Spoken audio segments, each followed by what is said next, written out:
Meus amados irmãos, nós acabamos de ler um texto extremamente conhecido pela igreja.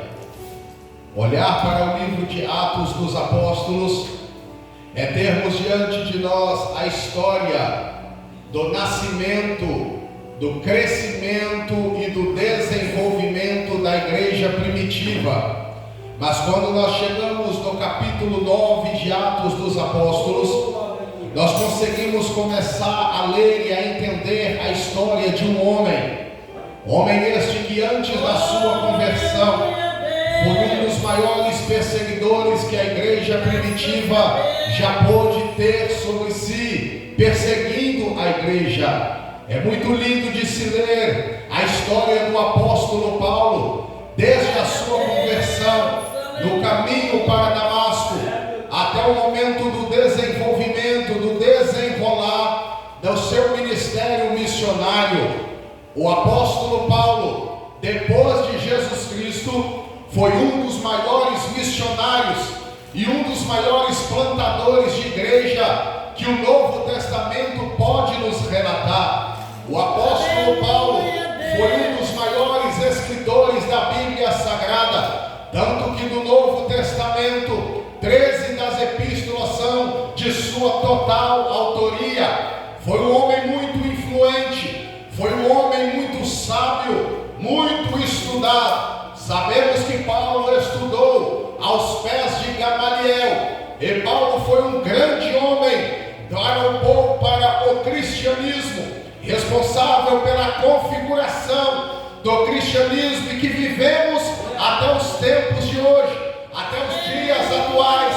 Os ensinamentos que Paulo nos deixou, as suas epístolas, são de grande importância na nossa vida. Só que Paulo não nasceu num berço evangélico. Diz a história que o apóstolo Paulo, antes da sua conversão, ele perseguia a igreja primitiva, ele perseguia o povo do Senhor. Após ele mesmo decretar a morte de Estevão, homem cheio do Espírito Santo, Paulo vai buscar a carta do sumo sacerdote para que pudesse apresentar nas sinagogas da cidade de Damasco, para que ele pudesse trazer para Jerusalém homens e mulheres que estavam seguindo o cristianismo, para que pudessem ou os deixarem presos, ou pudessem fazer como ele fez com Estevão, decretar a sua sentença de morte. Mas neste percurso para Damasco, Paulo vai ter um encontro com Jesus. Neste tempo seu nome ainda era Saulo. Saulo vai ter um encontro com Jesus. E todo homem que tem um encontro face a face com Jesus Cristo, a sua vida é transformada. Paulo ele iria entender que perseguindo a igreja, ele não perseguiria diretamente o povo aqui da terra, mas ele perseguindo a igreja, havia alguém lá no céu que estava sentindo as dores da igreja. Quando no meio do dia uma luz mais forte que o sol vai encobrir Paulo no meio do deserto, e Paulo vai cair com o rosto sobre a terra, e a voz vai bradar sobre Paulo e vai dizer: Saulo, Saulo, por que é que me persegue? Duro é para ti recalcitrar contra os aguilhões. Paulo ele diz: mas quem és tu que fala comigo, Senhor? Paulo logo entendeu quem estava falando com ele. Diz a Bíblia que Paulo vai ele vai passar alguns dias da sua vida cego, trancado na casa de um homem, a rua chamada direita. E quando Deus dá ordem a um certo rapaz que vai até onde Saulo está e ore pela vida daquele homem, diz a Bíblia que quando ele chega, Saulo está de joelho dobrado. Saulo já não comia, Saulo ele só orava e jejuava. E a conversão de Saulo vai trazer muitas dúvidas para a população que o cercava. A conversão de Saulo vai trazer dúvida para o povo em que cercava a vida deste homem. Só que com o passar do tempo, quando nós saímos do capítulo de número 9 e nós chegamos no versículo de número 13, nós percebemos que Saulo agora já tem o seu nome transformado e Deus agora o chama de Paulo. E Paulo, no capítulo de número 13, ele está dentro da cidade de Antioquia. E junto com Paulo estavam mais 5 homens. Entre esses homens estavam profetas e doutores da lei. E Paulo agora está no meio do povo. Percebam o cenário que Paulo saiu. Um cenário de perseguição, um cenário de matança. E Paulo agora está no meio dos profetas e no meio dos doutores. No capítulo 13, um curto período passa na vida de Paulo. E Paulo tem a sua vida transformada, porque ele teve um encontro verdadeiro com o Senhor. Glórias ao nome do Senhor. Ele teve um encontro verdadeiro com o Senhor. E como eu disse aos irmãos, todos aqueles que têm um encontro face a face com o nosso mestre, a sua vida é transformada. E Deus agora precisa dar continuidade ao ministério de Paulo. Paulo é chamado para o ministério do apostolado. E Paulo está no capítulo 13 dentro da igreja.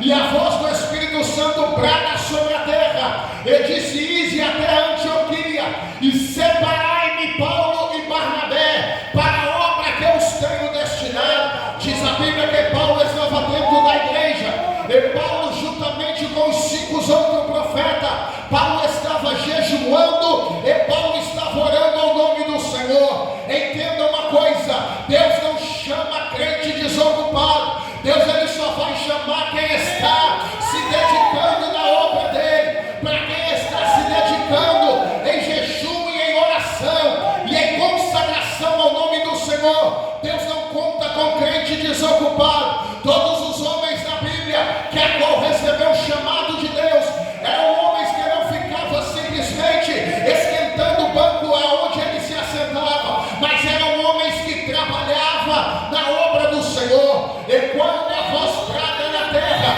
para que separasse Paulo e Barnabé para a obra que Deus o havia destinado, Paulo é enviado pela igreja de Antioquia e vai dar início ali a sua primeira viagem missionária. Paulo sai juntamente com Barnabé e junto com ele estava também João Marcos, que era primo de Barnabé, e também estava Lucas, a qual nos escreveu e biografou a vida de Jesus Cristo nos evangelhos da Bíblia Sagrada. Estava o apóstolo Paulo, estava Barnabé, estava João Marcos e estava o doutor Lucas.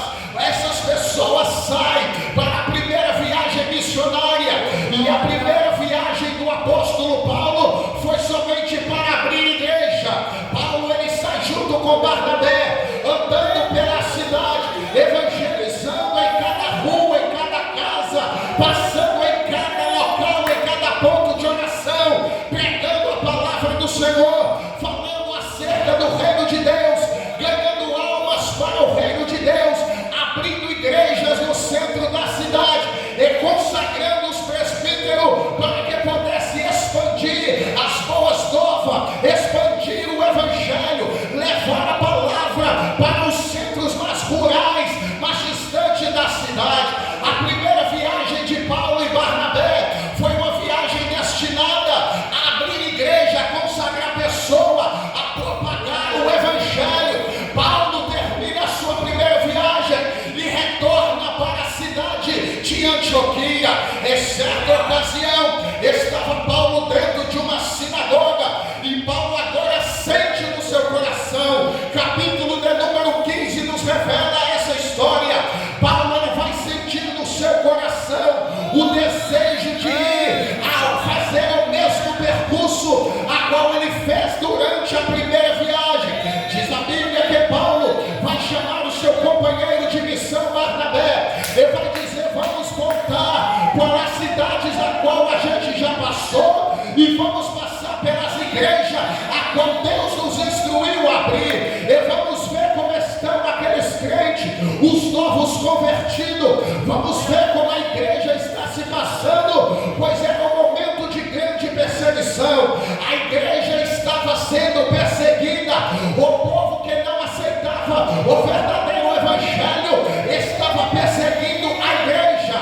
E Paulo vai tomar consigo a Barnabé, Paulo vai tomar consigo seu primeiro companheiro de viagem, e eles agora vão sair para a viagem Mas diz a Bíblia que Barnabé vai olhar para o apóstolo Paulo e vai dizer: convenhamos que nós levamos conosco ao nosso irmão João Marcos para que ele nos acompanhe durante a segunda viagem missionária. Só que Paulo vai olhar para Barnabé e vai dizer: eu não vou levar esse homem conosco, porque ele nos abandonou na primeira viagem.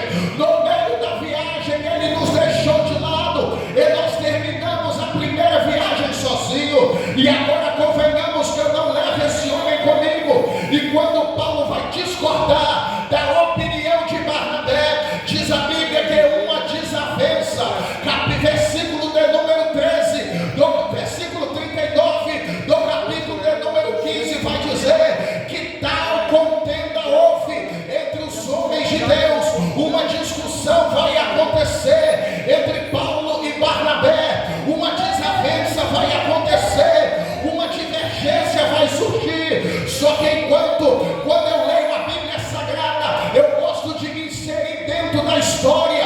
Parece que eu estou vivendo junto com o apóstolo Paulo, enquanto a desavença está acontecendo. Parece que o diabo está à espreita e dizendo: agora eu acabei com a obra missionária, agora eu acabei com a viagem dos homens de Deus, eu não quero que o evangelho se propague. Por isso o diabo lançou uma desavença entre o povo, achando mesmo que a obra missionária ela iria parar, ela iria se estacionar. Só que o apóstolo Paulo não era um crente de meia idade, era um homem maduro, era um homem amadurecido o suficiente. Ele vai dizer: já que há essa desavença, não vamos dar o gosto para o diabo de ver a obra missionária parada.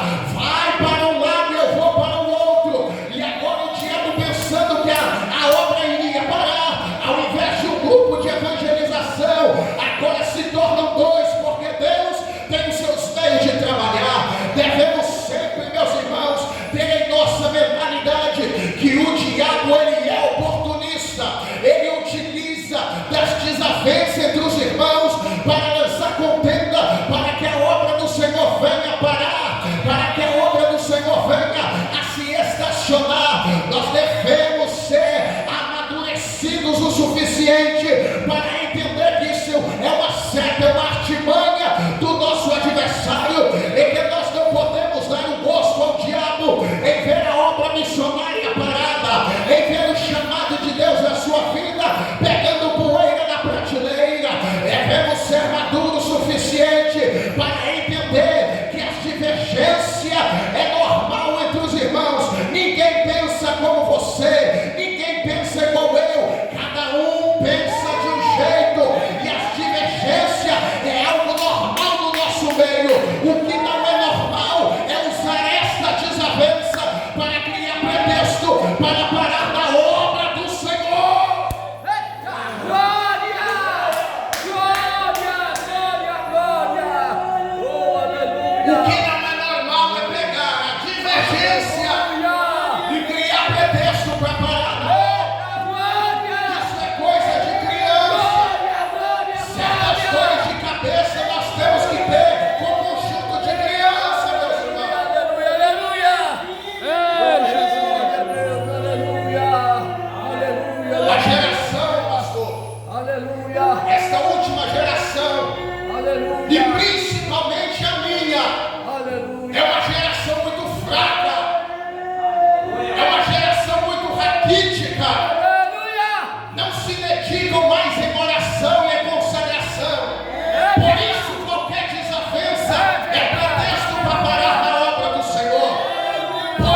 Tem vidas lá fora que estão esperando a palavra sair da sua boca. E tem vidas que perecem de ouvir um evangelismo da sua parte.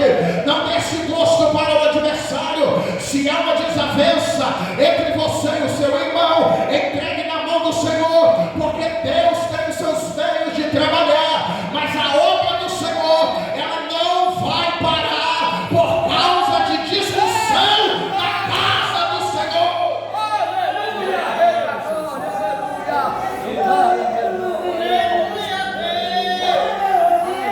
Já que não quer ir comigo, Barnabé vai pegar o seu primo João Marcos e vai seguir para um lado. E o apóstolo Paulo vai pegar Silas e vai seguir com Silas para o outro. Enquanto o apóstolo Paulo estava passando na cidade, entre as províncias de Derbe e de Listra, eles vão se deparar com um homem por nome de Timóteo. Timóteo era um jovem, um homem muito jovem, mas de bom testemunho. Timóteo era filho de mãe judia e filho de pai grego. E Timóteo teve uma boa educação. Timóteo teve um bom ensinamento. Segunda carta de Paulo a Timóteo, no capítulo 1 em diante, vai nos contar que a mãe e a avó de Timóteo, sua mãe se chamava Eunice e a sua avó se chamava Lloyd. No capítulo 1, no versículo 5 da segunda carta de Paulo a Timóteo, diz que essas duas mulheres eram mulheres de Deus e não tinha uma fé fingida. A fé da mãe e da avó de Timóteo era uma fé verdadeira, e elas transpassaram essa fé e esse ensinamento para Timóteo.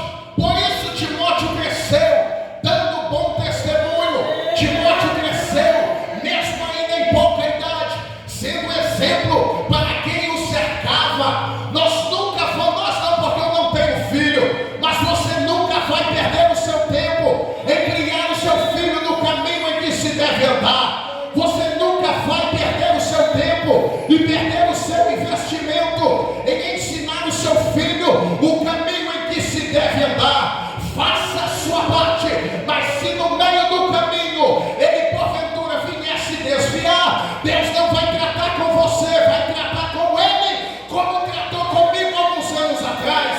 A minha mãe, eu nasci em um berço evangélico. Eu nem sei porque eu estou falando isso, porque eu não conto meu testemunho em lugar nenhum, mas eu nasci no berço evangélico, criado dentro da Deus e Amor. Eu não estou aqui pregando placa de igreja, porque placa de igreja não leva ninguém para o céu, mas eu fui criado dentro da Deus e Amor, nos padrões daquela época, e quem viveu aquela época sabe do que eu estou falando. A minha mãe me ensinou todo o caminho, mas aos 13 anos de idade eu decidi que eu andava no meu nariz, e por esta desobediência eu chorei lágrima de sangue.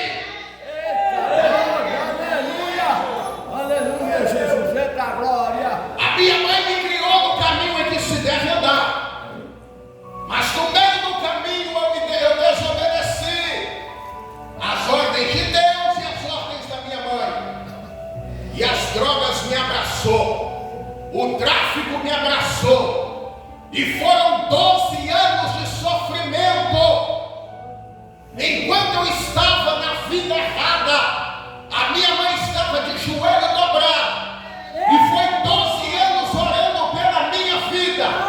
Só que aí Deus teve que tratar comigo, não com ela, porque ela me ensinou o caminho em que eu devia andar, e agora começa Jeová a me amassar.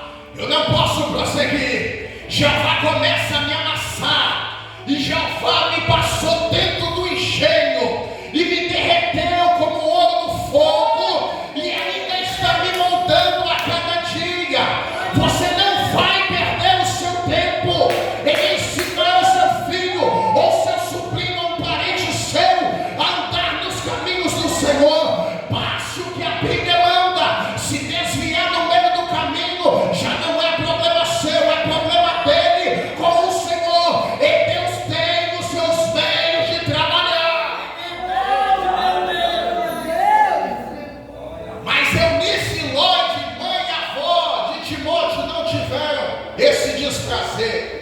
Timóteo cresceu no lar evangélico. Timóteo cresceu recebendo os melhores ensinamentos. E por isso ele cresce dando bom testemunho. E o bom testemunho de Timóteo chama a atenção de Paulo. Glória a Deus. Paulo decide levar Timóteo na sua segunda viagem missionária. Ele vai circuncidar Timóteo e vai levar Timóteo consigo. Eita, que maravilha. A primeira viagem acontece e a surpresa de Paulo é iminente. Paulo ele estava indo para ver como os crentes novos convertidos estavam se comportando. E diz a Bíblia que quanto mais o povo crescia na fé, a igreja também se fortalecia. A igreja era fortalecida por intermédio da fé. A igreja priorizava a oração, consagração. A igreja priorizava as coisas do Senhor. Por isso que a igreja crescia. Por isso que a igreja se fortalecia. Igreja que não ora, não cresce, não se desenvolve. Igreja que não paga preço, ela não sai do degrau em que ela está. Ela não consegue, Ezequiel 47, ela não consegue sair do raso. Ela só fica com água no tornozelo. Mas igreja que prioriza a oração, ela desce com água até se imergir debaixo dela. Igreja que ora tem crescimento. Crente que ora tem crescimento, tem desenvolvimento. Crente que não ora tem tudo para ficar na mesmice. E a surpresa de Paulo é essa: a igreja estava fortalecida. Isso vai alegrar o coração do apóstolo. Em certo momento, Paulo ele está andando. E Paulo quase vai fazer como Jonas. Paulo tenta desviar a rota. E o Senhor pega Paulo e coloca Paulo na direção correta mais uma vez. E vem uma visão para Paulo de madrugada. Um varão macedônico de branco vai aparecer para o apóstolo Paulo. E vai dizer a ele: atravesse a Macedônia e ajude-nos. Passe a Macedônia e nos ajude naquele lugar. Paulo entendeu que era a voz do Senhor falando com ele naquela visão. E Paulo logo vai atravessar a Macedônia. E vai chegar na primeira cidade da Macedônia, por nome de Filipos. E o primeiro local que Paulo vai é para a beira do rio, porque ele achou que ali era um local de oração. Sabe por quê? Na porta da entrada da cidade de Filipos havia uma placa de todo tamanho, proibindo qualquer pregação de uma religião não reconhecida pela cidade. Não era qualquer um que pregava naquele local. Não era qualquer palavra que podia ser pregada. Não era qualquer evangelho que podia ser anunciado. Não era qualquer pessoa que passava pelas portas da cidade. Só que o apóstolo Paulo, ele tinha um comprometimento com a palavra do Senhor. E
E o demônio bate em retirada do corpo daquela jovem.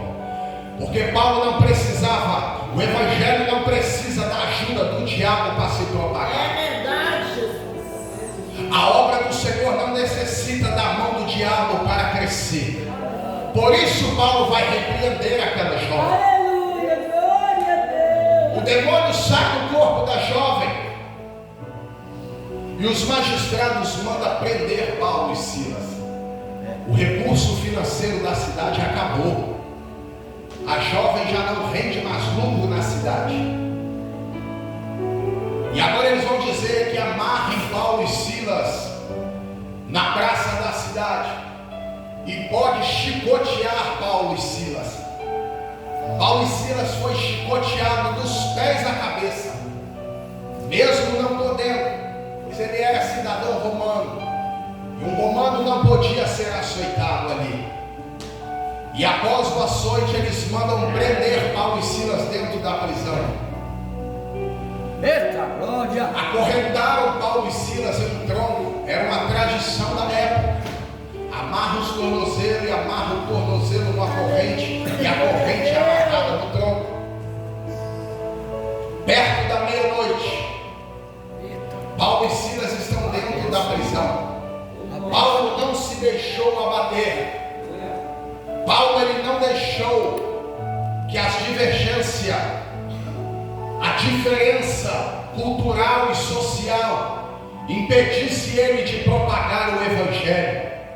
Paulo não deixava que as diferenças de sociedade, de religião e de cultura pudessem o impedir de propagar o evangelho. Um dos maiores exemplos é Jesus Cristo. Dentro dos evangelhos da Bíblia, o evangelho da Bíblia Sagrada, Jesus ele transpassou todas e qualquer barreira cultural e social para levar o evangelho a todos que necessitavam. O evangelho é para todos. Jesus não fez acepção de pessoa para pregar o evangelho, para falar a respeito do reino de seu Pai. O maior exemplo disso é quando Jesus conversa com uma mulher samaritana. Jesus ele tem um diálogo de poucos minutos com aquela mulher. Um impedimento cultural e social estava aí, e Jesus ele precisou quebrar este paradigma social. Jesus precisou quebrar para provar que o evangelho é para todos. O evangelho aceita todos, mas não aceita tudo.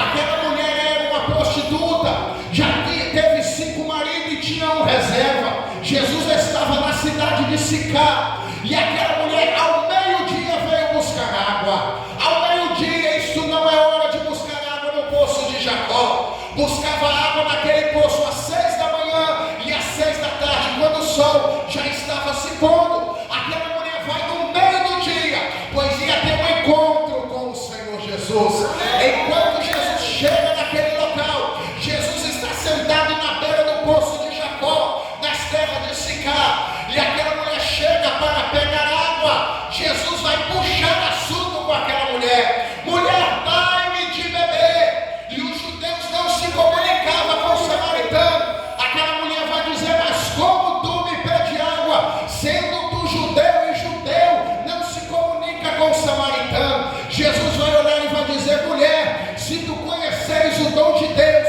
e com quem você está falando, você lhe pediria água e ele te daria água que jorra para a vida eterna. Aleluia, Jesus. Jesus tinha mandado os discípulos ir comprar alimentos, porque eu não vou entrar nesse lado, porque eu estou saindo do tema. Mas tem coisa, irmãos, que crente desestruturado não pode ficar perto. Crente que não é amadurecido, ele não pode ficar perto, ele se escandaliza com qualquer coisa. Já imaginou Pedro do lado de Jesus, vendo Jesus conversando com uma mulher prostituta, pastor? Já pensou o que não ia dar? Por isso o povo vai comprar comida fora da cidade. Crente desestruturado não pode ficar perto de certas coisas. Então o evangelho é para todos, e é esse evangelho que Paulo está pregando. Ele entra numa cidade,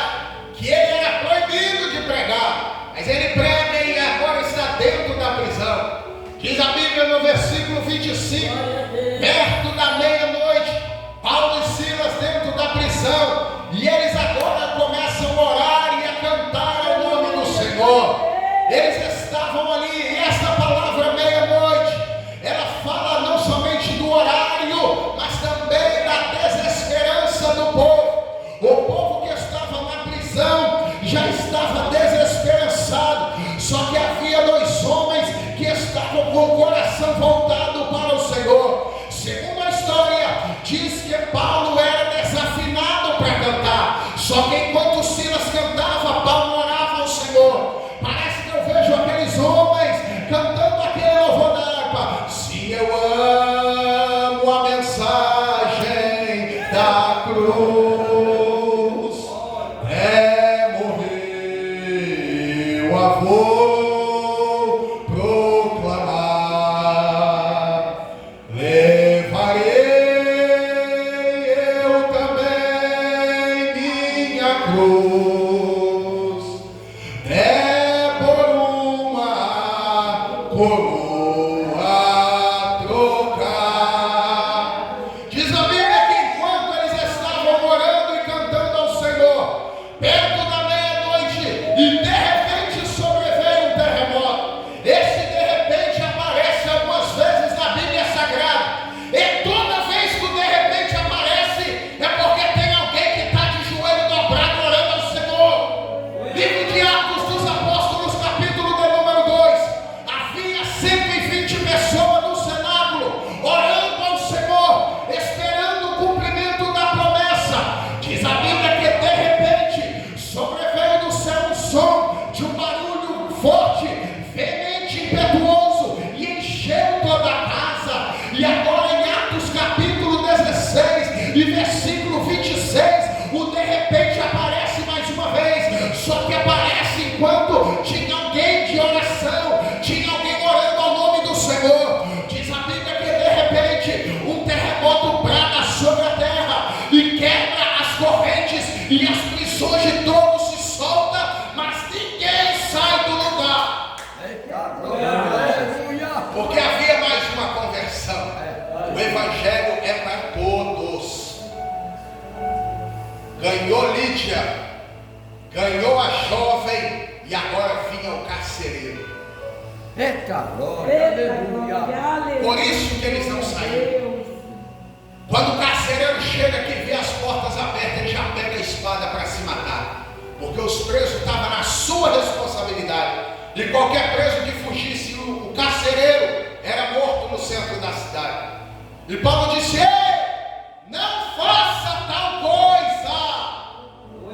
Eita. E ele, sem acreditar, vai dizer: o que eu faço? Paulo vai dizer: crê e será salvo, tu e a tua casa. Aleluia! Eita glória. Aleluia! Os romanos acharam que iriam calar a boca de Paulo e Silas, mas nada é capaz de calar um verdadeiro adorador, meus irmãos. Nada é capaz de fechar a boca quem tem compromisso de verdade com o Senhor. Independente do momento em que você está atravessando, não para a sua adoração para com Deus, porque você mesmo no momento de dor, você adorando a Deus, você está servindo de exemplo para alguém que está ao seu redor, para vir também para os caminhos do Senhor. Aleluia! Glória a Deus! Talvez no momento em que você está adorando ao Senhor, você pode ganhar alguém de dentro da tua casa. Amém, meus irmãos? Amém! Se coloca de pé em nome de Jesus, eu quero orar pela sua vida. Aleluia, Jesus! Gosto muito de ser fiel com o tempo. Isso é Amém! uma educação do meu ministério. A pastora sempre bate na mesma tecla. Pastor Antônio Marco vai conhecer amanhã. Respeita o horário de terra de trabalho da igreja dos outros. Você não é pastor de lá? Fecha os teus olhos, curva a tua cabeça. Eu quero orar pela tua vida nesta noite. Amém! Glória a Deus! Coloque a mão sobre o teu coração. Aquele que habita no esconderijo do Altíssimo, a sombra do Onipotente descansará. Direi do Senhor, Ele é o meu Deus, o meu refúgio, a minha fortaleza, e nele eu confiarei.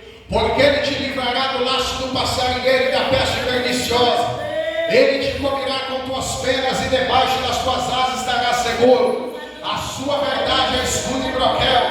Não temerás espanto noturno, nem seta que foi de dia, nem peste que ande na escuridão, nem mortandade que assola o meu dia. 1000 cairão ao teu lado, 10.000 à tua direita, mas tu não serás atingido.